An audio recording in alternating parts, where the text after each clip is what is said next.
Bonjour, bien-aimés de Dieu. Qu'est-ce qui est le plus important dans une vie? La réponse nous est clairement donnée dans la Bible. Nous sommes sur terre pour accomplir deux choses importantes et qui sont aussi des commandements.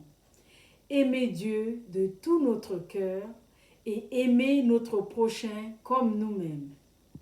Notre passage de méditation est tiré de l'évangile de Matthieu au chapitre 22, versets 37 à 38, où la parole de Dieu nous commande ceci. Tu aimeras le Seigneur, ton Dieu, de tout ton cœur, de toute ton âme et de toute ta pensée.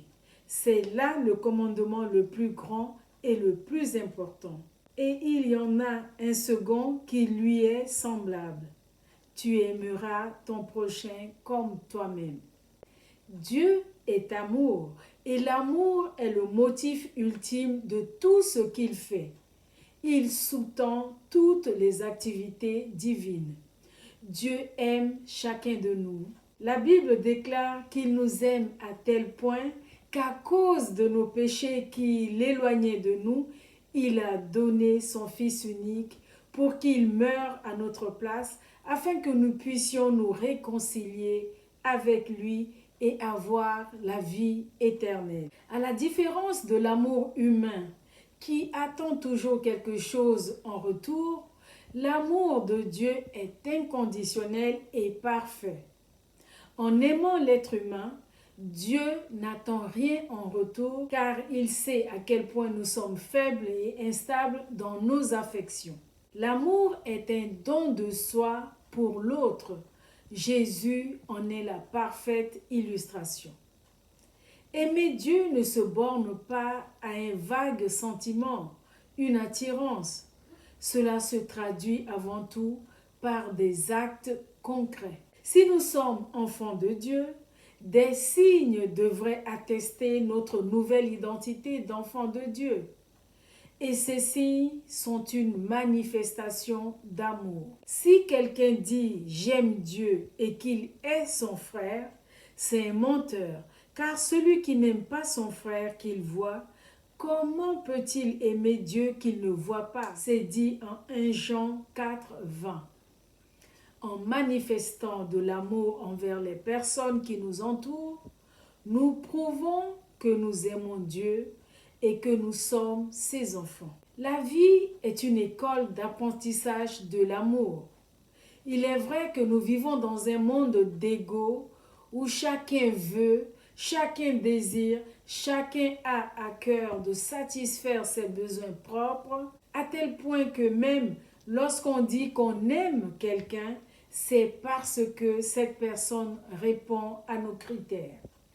Or, la parole de Dieu nous demande expressément d'aimer même nos ennemis. L'amour selon Dieu nous est décrit dans 1 Corinthiens chapitre 13 avec toutes ses caractéristiques, patience, bonté, humilité, etc. L'amour, ce lien de perfection, ne cherche pas son intérêt, il ne s'irrite pas, il ne soupçonne pas le mal, il ne se réjouit pas de l'injustice, mais se réjouit de la vérité. Il excuse tout, pardonne tout, il croit tout, il supporte tout. 1 Corinthiens chapitre 13 versets 4 à 8. Cet amour-là est l'unique chose qui nous permettra de vaincre les difficultés et de surmonter les adversités. L'amour couvre une multitude de péchés. Lorsque nous comprenons que Dieu a pardonné nos péchés par amour, nous commençons à moins juger notre prochain, à moins le critiquer, à être moins impatients envers l'autre, sachant que Dieu a été d'une grande patience envers nous. Nous commençons à aimer les autres malgré leurs défauts, parce que nous savons que Dieu nous aime malgré les nôtres. Nous pardonnons leurs erreurs, sachant que Dieu a pardonné les nôtres. L'amour ne cherche pas la confrontation, mais l'amour supporte tout. Un jour, quand nous nous tiendrons devant Dieu pour lui rendre compte de ce que nous avons fait pendant notre vie terrestre, Dieu ne nous demandera pas le montant de notre compte bancaire. Il ne nous demandera pas quelle position sociale nous avons occupée ou nos exploits réalisés. Mais il nous demandera ce que nous avons fait de son Fils Jésus-Christ. Avons-nous appris à l'aimer, à faire de lui notre modèle en aimant notre prochain? Voilà les choses véritablement importantes dans la vie. Aimer Dieu de tout notre cœur et aimer notre prochain. J'aime beaucoup cette pensée que quelqu'un a avancée de façon positive. Quand l'amour n'a pas de preuve, il croit le meilleur. Quand la preuve est défavorable, il espère le meilleur. Et quand l'espoir est déçu de façon répétée, il attend encore avec courage. Bien-aimé, c'est dire que l'amour espère toujours le meilleur. Et il est toujours dans l'attente du triomphe ultime par la grâce de Dieu. Amen. Prions ensemble.